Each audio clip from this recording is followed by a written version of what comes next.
pais são, ou seus avós, tinham alguma questão de hipertensão, ou sua mãe. É genético. Então ela já, desde o começo, ela já sabia que ela precisava procurar. Porque existe uma tendência maior quando você tem os seus pais. Agora, diferente, aí vem o acúmulo, por exemplo. Tem gente que não tem de um dia para o outro, no caso do estresse. O estresse pode ser assim, eu não tenho nada hereditário, mas o tempo vai acumulando, vou ficando estressada no meu dia a dia e chega um dia que eu vou adquirir, então, uma hipertensão. Porque eu não soube controlar isso dentro do meu organismo. Isso é um acúmulo. E aí eu não tenho um histórico familiar.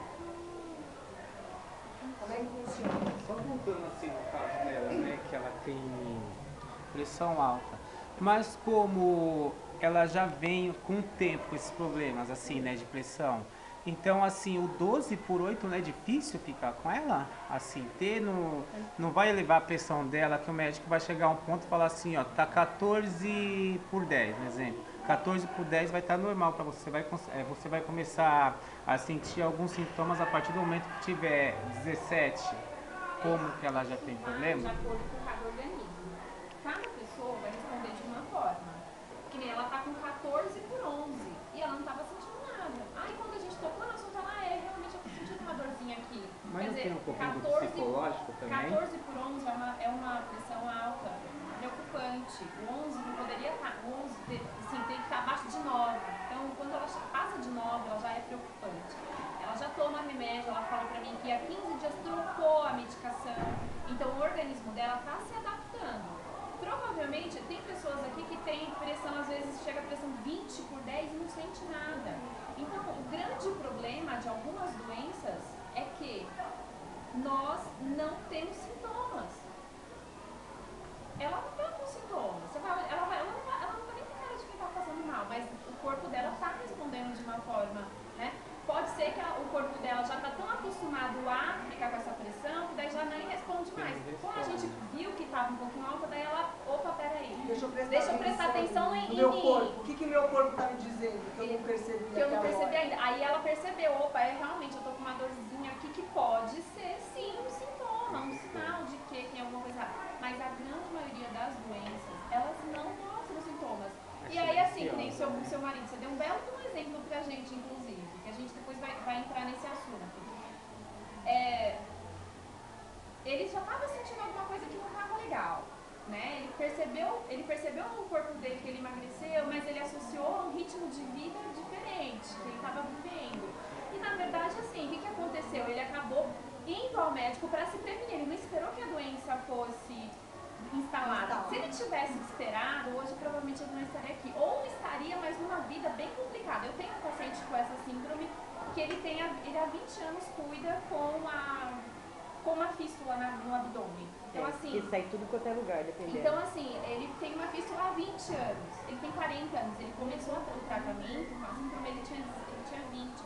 Então, assim, a vida dele é a cada 3 horas esvaziar a bolsinha. A cada 3 horas esvaziar a bolsinha. Inclusive de madrugada.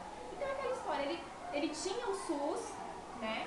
Ele tinha o servidor, que é um ótimo hospital. A gente tem acesso a quase todas as coisas que a gente precisa no SUS. Qual é o grande problema do SUS pra gente? O tempo que a gente tem que esperar, né? Então, assim, o que ele fez? Não, a minha vida é mais importante, é mais valioso, eu vou procurar e pagou particular, e conseguiu, se permitiu, né, se cuidar e não buscar a doença. Ele viu que tinha uma coisa errada. E é justamente esse o nosso grande problema. Sim, né? eu falei brincando, mas tem um fundo de verdade. Porque a assim, ó, gente ele só foi depois que ele sentiu. Procura quando começa a acontecer coisa errada. A gente tem que mudar esse hábito. Pra gente ter uma qualidade de vida, a gente tem que mudar esse hábito. A gente tem que fazer os check-ups anualmente, pelo menos. A mulher, nós mulheres, né? O Ministério... É até estranho, porque homens, geralmente, eles deviam ir mais ao médico do que nós, mulheres. Porque qualquer coisinha assim, ai, tá doendo. Qualquer coisinha. É gripe. É por isso, conversar e chegar lá, né? médico, Agora visitação. eles são difíceis de ir, vai mais as mulheres. E o meu marido vai, esse exame aí que os homens fazem, os homens fogem. Meu marido faz todo ano. É incômodo, é chato, ele reclama, mas ele faz porque ele sabe que é pra saúde dele. E tem homem que não Mas vai. é o tabu, né? Não vai. Infelizmente, nós temos muitos tabus. E eu acho que a gente precisa começar a largar um pouquinho essa coisa do tabu, né? Ah, eu não vou no médico porque eu não estou procurando doença. Tem gente O médico vai fazer infelizmente, toque. procura só doença. Homem odeia.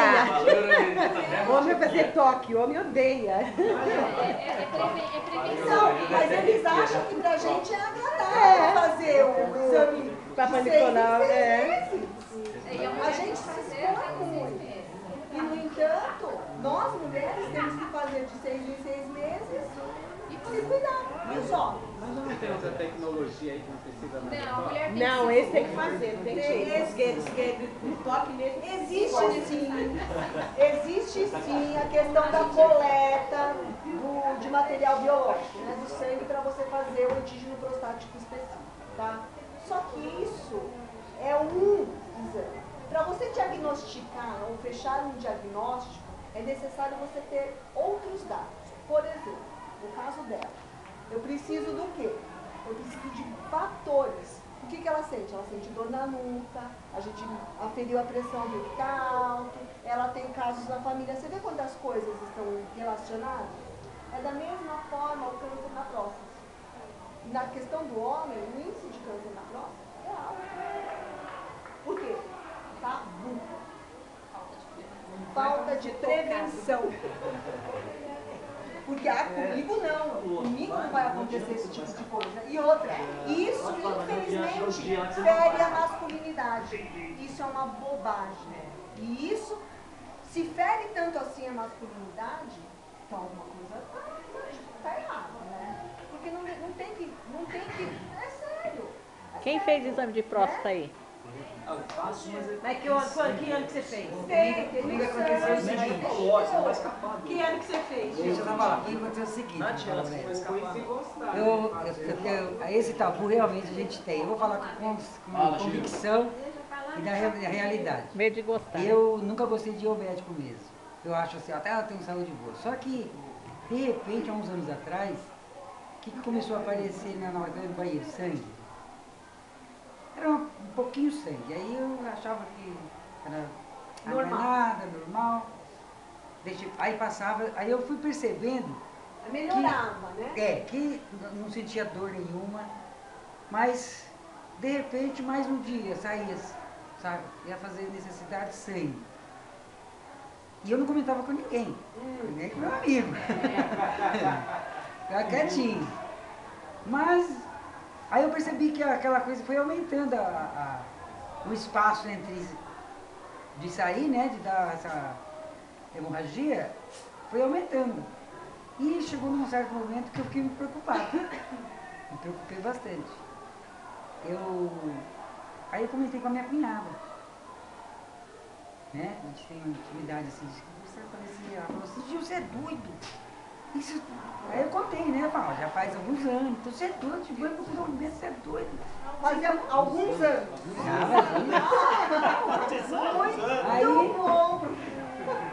Aí o que eu fiz? Aí como naquele dia foi imenso, né? Que eu abacei do banheiro, ficou cheio de sangue, fiquei com medo, comecei a me tremer, né? Aí já de imediato eu fui no médico, lá no servidor.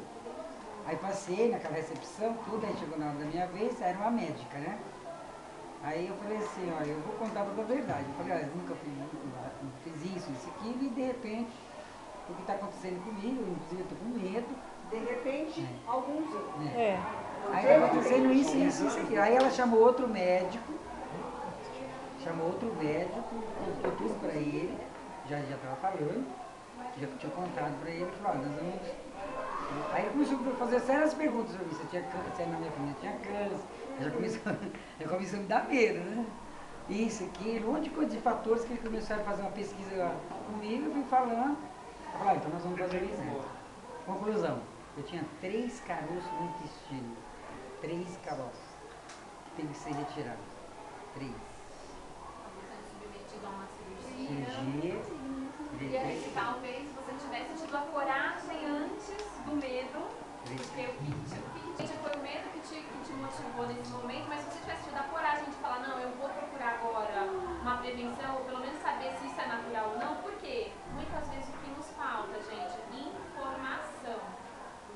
Informação. Talvez você não tivesse evoluído para os 3, talvez tivesse descoberto ali no início do primeiro, teria sido uma cirurgia menos invasiva você fazer cirurgia. Teria sido uma cirurgia menos Eu invasiva. estou lá com as fotos até hoje. Né? Então, assim, as crianças é isso. Assim, a gente às vezes é motivado pelo medo, mas a gente tem que ser motivado pela coragem e mudança de hábito, né? De se prevenir. Tá sentindo que tem alguma coisa errada? Eu não tenho informação. Quem tem? O profissional. Então eu vou buscar esse profissional que tem informação. Às vezes você tá com vergonha da família, né? Da esposa, sei lá. Mas tem que, o profissional, gente, é profissional. Ele não tá ali pra ver, né? Ele, Mas a gente não pode ter vergonha do nosso corpo. Tem né? que falar Do assim, que o nosso corpo está falando. O nosso corpo conversa com a gente. Só que a gente esquece de ouvir. Precisa prestar mais atenção. Né? Por exemplo, além da hipertensão. Por que, por exemplo, a diabetes, por exemplo. O que é a diabetes? Se não é o excesso de açúcar no sangue. E aí quando você percebe, eu estou tomando mais água, estou urinando, estou sentindo mais moleza ou mais sede, alguns sintomas que são característicos da diabetes. E aí a gente não presta atenção no nosso corpo. Por quê? Por que a gente deixa que o nosso corpo fale com a gente, só que a gente esquece de ouvir? Né, professora? A gente esquece de ouvir os sintomas. Essas dores na nuca, no caso da hipertensão. Bom, e aí, então, o que a gente propõe aqui? Na realidade, eu preciso ver que horas são. E a gente propõe aqui... 1h47. A gente propõe aqui, então, realmente é proporcionar isso. É de vocês terem um acesso com mais facilidade para a questão da prevenção. Né? Então, a gente tem aqui o nosso